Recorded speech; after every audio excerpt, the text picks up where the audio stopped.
నమస్కారం welcome to జనం కోసం జర్నలిజం న్యూస్. హనుమకొండ జిల్లా వరంగల్ జిల్లా కాంగ్రెస్ పార్టీ పార్లమెంట్ ఎన్నికల ఇన్ఛార్జ్ పరకాల శాసనసభ్యులు రేవూరి ప్రకాష్ రెడ్డి ఆదేశానుసారం పరకాల పట్టణ కేంద్రంలోని 36వ బూత్లో కాంగ్రెస్ బూత్ నాయకులు కార్యకర్తలు ఇంటింట ప్రచార కార్యక్రమం నిర్వహించడం జరిగింది.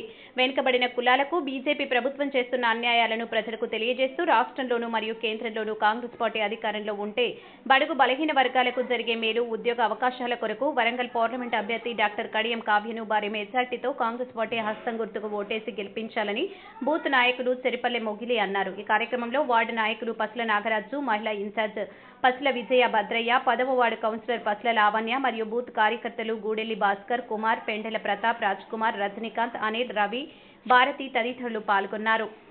36వ బూత్లోని కాంగ్రెస్ కార్యకర్తలు ఒక సైనికులుగా ప్రతి ఇంటికి కాంగ్రెస్ మేనిఫెస్టోను వివరిస్తూ ప్రతి ఒక్కరిని కడియం కావ్య గారిని భారీ మెజారిటీతో గెలిపించాలని ప్రతి కార్యకర్త తన పూర్తి స్థాయిలో ఆమె గెలుపు కోసం పనిచేయడం జరుగుతుంది. ఈనాడు ప్రధానంగా ఈ లోకసభ నియోజకవర్గంలో ఈ లోకసభ ఎన్నికలలో ఈ ఎన్నికలు అనేవి చాలా ప్రధానమైన పాత్రను పోషిస్తాయి. ఎందుకంటే గత 10 సంవత్సరాలలో కేంద్రంలో ఏర్పడ్డ బీజేపీ పార్టీ ఈరోజు బడుగు బలహీన వర్గాలకు చేసిన ఏ కార్యక్రమం ఏ పని లేదు. అయితే బడుగు బలహీన వర్గాలకు ముఖ్యంగా ఎస్సీ ఎస్టీలకు మైనారిటీలకు ప్రతి ఒక్కరికి అండదండగా వారి అభివృద్ధి ప్రధాన ధ్యేయంగా పనిచేసిన ఏకైక పార్టీ ఏంటిదంటే కాంగ్రెస్ పార్టీ. ఆ రోజు శ్రీమతి ఇందిరాగాంధీ ప్రవేశపెట్టిన 20 సూత్రాల పథకం, గరీబీ హఠావో, ఆ ఇందిరమ్మ ఇల్లు నేటికి ప్రతి గ్రామంలో ప్రతి పట్టణంలో అవి మాత్రమే గాని ఎక్కడ అభివృద్ధి అనేది శూన్యం అవుతుంది. ఈరోజు ముఖ్యంగా ఈ లోకసభ నియోజకవర్గంలోని ప్రధానంగా పరకాల పట్టణంలోని ప్రజలందరూ గమనించవలసిన ఒక ముఖ్య విషయం ఏంటంటే ఈరోజు భారత రాజ్యాంగానికే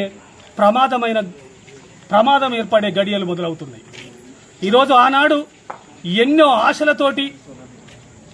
ఆశలతోటి ఎస్సీ ఎస్టీ వర్గాలకు బలహీన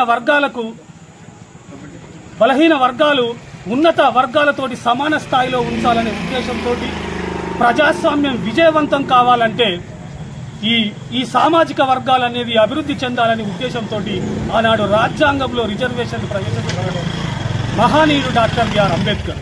ఆ అంబేద్కర్ రచించిన రాజ్యాంగం అనేది ప్రపంచ రాజ్యాంగాలన్నింటిలోకి ఒక గొప్ప చిరస్మరణీయంగా ప్రతి వ్యక్తి అనుకునే విధంగా ఈరోజు ప్రపంచంలో అత్యున్నతమైన రాజ్యాంగం ఏంటంటే భారత రాజ్యాంగం.